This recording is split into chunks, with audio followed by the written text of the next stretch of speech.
வருஷம் பிறந்து இப்போ தான் ஸ்டார்ட் ஆன மாதிரி இருக்குது. அதுக்குள்ளே பொங்கலே வந்துடுச்சு. பொங்கல்னாலே எங்கள் வீட்டில் கோலம் ரொம்ப ஸ்பெஷலு. எப்போவுமே பெரிய கோலமாக தான் போடுவோம். கலர் கோலமாவெல்லாம் வாங்கியாச்சு. பொங்கல் வேலையும் ஸ்டார்ட் பண்ணிட்டாங்க. கோலம் போட்டுடலாம் அப்படின்னு கான்ஃபிடென்ட்டோட தான் வந்தேன் நான். ஆனால் என்ன சொல்கிறது, ஒரு தட்டு தடுமாறி போடுற மாதிரி இருந்துச்சு. எல்லோரும் இருந்ததுனால ஈஸியாக போட்டுட்டோம். ஸ்டார்ட் பண்ணது என்னமோ நான், ஆனால் அதுக்கப்புறம் முடிச்சதெல்லாம் எங்கள் அக்கா பசங்க எல்லோரும் சேர்ந்து போட்டுட்டாங்க. அதனால் ஈஸியாக வேலை முடிஞ்சுது. எல்லோரும் ஒரு பக்கம் கலர் கொடுக்க ஒரு வேலை எல்லோரும் முடிச்சிட்டாங்க. ஃப்ளோவில் போயிட்டுருந்தது. அப்புறம் லைட்டாக கொஞ்சம் பேலன்ஸ் கொஞ்சம் மிஸ் ஆச்சு.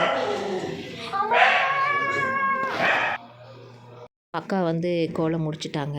எல்லோரும் ஒரு பக்கம் கலர் கொடுத்து ஈஸியாக சீக்கிரமாக முடிஞ்ச மாதிரி ஆயிடுச்சு. கோலமும் நல்லா சூப்பராக வந்திருந்தது. என் பொண்ணுக்கும் அன்றைக்கி ஃபீவர் தான். எல்லாருக்கும் ஒரு இன்ட்ரெஸ்ட் தானே வாசலில் கோலம் போடும்போது. இந்த நாய் வேறு ஜிம்மி ஒரு பக்கம், அது கலர் கோலம் அந்த தட்டை பார்த்துட்டு அதுக்கு தான் சாப்பாடு வைக்கிறாங்கன்ட்டு நான் அந்த இடத்த விட்டு போகவே இல்லை. அது ஒரு வழியாக திரட்டி அனுப்புறதுக்குள்ளே போதும்னு ஆயிடுச்சு.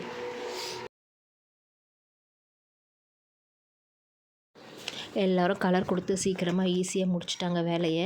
கோலமும் ரொம்ப அழகாக வந்திருக்கு. ஒரு பாவாடை தாவணி போட்ட பொண்ணு நம்ம வீட்டுக்கு வெளியில் இருக்கிற மாதிரியே இருந்தது. அது கலர்ஸ்லாம் ரொம்ப கான்ட்ராஸ்ட்டாக ரொம்ப நல்லா இருந்தது. போட்டு முடிச்சுட்டு அந்த ஃபோட்டோஸ் எல்லாம் எடுத்தோம். லெஃப்ட் ஆங்கிள் ரைட் ஆங்கிள்னு சொல்லிட்டு எல்லா பக்கமாக நின்று பார்த்து ரசித்து க்ரியேட்டிவாக ஒரு ஃபோட்டோவும் எடுத்தேன் என் அக்கா பொண்ணு. அதை நின்று பார்க்குற மாதிரி ரொம்ப நல்லா இருந்தது. அதுக்கப்புறம் பூஜை வேலைலாம் ஸ்டார்ட் பண்ணியாச்சு. ஒரு வேலையை அம்மா அழகாக வெளியில் கோலம் போடுறது, பூஜை பண்ணுறதுன்னு அம்மா ரொம்ப பிஸியாக இருந்தாங்க. போன வருஷம் ரொம்ப ஸ்ட்ரகிள்லாம் நான் க்ராஸ் பண்ணி வந்திருக்கேன். பரவாயில்ல, அதையே நம்ம பேச வேண்டாம் அப்படின்ட்டு நான் அதை இனிமேல் பேசக்கூடாதுன்னு நினைக்கிறேன். ஏன்னா வார்த்தைங்க ரொம்ப முக்கியங்க நம்ம வாழ்க்கையில். நம்ம என்ன வார்த்தை நம்ம சொல்லுறோமோ அதுதான் நடக்கும். பாசிட்டிவாக நீங்கள் பேசுனீங்கன்னா பாசிட்டிவாக நடக்கும். எதுவாக நடந்ததையே நம்ம பேசிகிட்டு இருக்கக்கூடாது. ஏன்னா இன்றைக்கி இருக்கிற மாதிரி நாளைக்கு நம்ம கண்டிப்பாக இருக்க மாட்டோம். பெட்டராக தான் நம்ம இருப்போம். நம்ம பேசுகிற வார்த்தை ரொம்ப முக்கியம். அதனால் எப்போவுமே பாசிட்டிவான வார்த்தைங்களே பேசுங்க. நல்லதே நடக்கும் கண்டிப்பாக.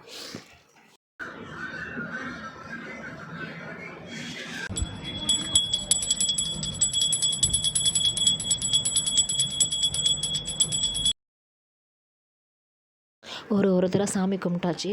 எல்லா வேலையும் முடிஞ்சது. இப்போ சாப்பிட வேண்டியது தான்.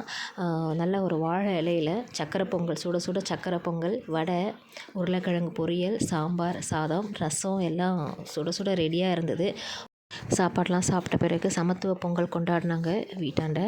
அதில் பாப்பா கலந்துக்கிட்டா. ரன்னிங் ரேஸு, அந்த லெமன் அண்ட் ஸ்பூன் எல்லாத்துலேயும் 2த்துலையுமே சேர்ந்து ஒன்றுத்தில் ஜெயிச்சிருக்கா. ஜெயிக்கிறோமோ தோக்குறோமோ அது முக்கியம் கிடையாது. எதுவாக இருந்தாலும் ஏற்றுக்கிற அந்த மனப்பக்குவம் இருக்கணும் குழந்தைக்கு. அதுக்காக நான் எல்லா காம்படிஷனும் கலந்துக்க சொல்லுவேன். எனக்கு இதெல்லாம் சின்ன வயசில்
எல்லாம் முடிஞ்சிட்டு ஃபோட்டோ ஷூட் எடுத்தோம்.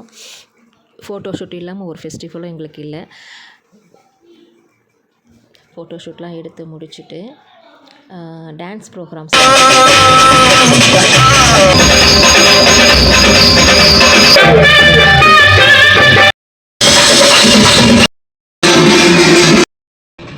அப்புறம் ப்ரைஸ் டிஸ்ட்ரிபியூஷன் ஸ்டார்ட் பண்ணிட்டாங்க. பாப்பாவுக்கு உடம்பு சரியில்லைன்றதுனால பாப்பா போய் வாங்க முடியல. அதுக்கு பதில் அம்மா போய் வாங்கிட்டு வந்துருந்தாங்க. ஜெசிகா கூப்பிட்டு இருந்தாங்க.